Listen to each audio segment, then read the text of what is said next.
Peut-être la rue de Lisieux qui peut le mieux nous rendre le souvenir que cette ville historique était, avant la guerre, appelée la capitale des maisons à pans de bois sculptés, dont presque toutes sont, hélas, parties en fumée.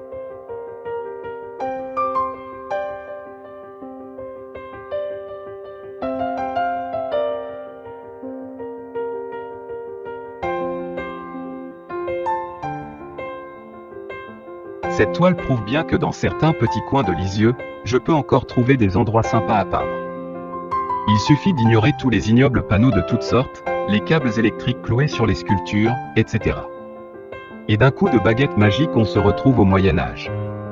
Mais le risque est grand de peindre comme si nous étions encore au XVIIIe ou XIXe siècle. Le travail au couteau estompe alors tous les détails parasites et permet aussi de restituer un peu du caractère ancien de ces maisons à pans de bois sculptés. Ici, les premières mises en place sont terminées et la mise en couleur est commencée. Peindre dans les rues de Lisieux n'est pas très facile. En réalité cette rue, qu'il faut arriver à trouver, car son entrée très étroite et coincée entre deux vieilles maisons, est un peu triste. Ces détails vous montrent comment des vibrations de couleurs qui semblent un véritable embrouillamini finissent par laisser surgir ce que le peintre veut voir et qu'il désire que vous voyez, avec pour but principal de laisser planer une poésie du sujet. Pour illustrer l'histoire de cette vieille rue de la ville, voici une image magnifique d'un merveilleux dessinateur du XIXe siècle, Jean-Charles Contel. Un dessin fait vraisemblablement à la pierre noire, le peintre s'étant installé à l'autre bout, et dans l'autre sens, de la rue, qui, à son époque, s'appelait rue de la Paix.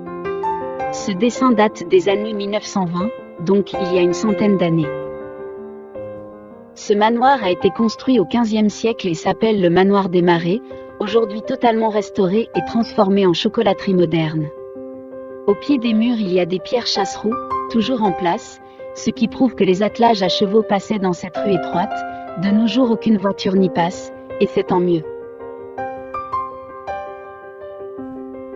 Cette rue est une curiosité, certes c'est une rescapée des bombardements, mais elle est bizarre, en fait, en cet endroit, toujours très étroite, elle se contente de tourner autour du manoir. Ce dessin, que j'ai fait à la plume, encre de Chine rehaussée d'aquarelle, montre donc l'autre partie de la rue cachée par la chocolaterie. De très vieilles maisons au charme indéniable. Lisieux recèle encore des petits endroits hors du temps qu'il faut prendre le temps de découvrir. Ce genre de sujet pour Lisieux pose un problème, en effet, nous sommes bien en 2017 et il ne faut pas peindre comme si nous étions en 1700 ou 1900. Le risque encore plus grand est de se voir confronté, et assimilé, aux peintres des siècles passés qui avaient la chance d'avoir sous leurs yeux ces maisons à pans de bois sculptés dans leur authentique environnement.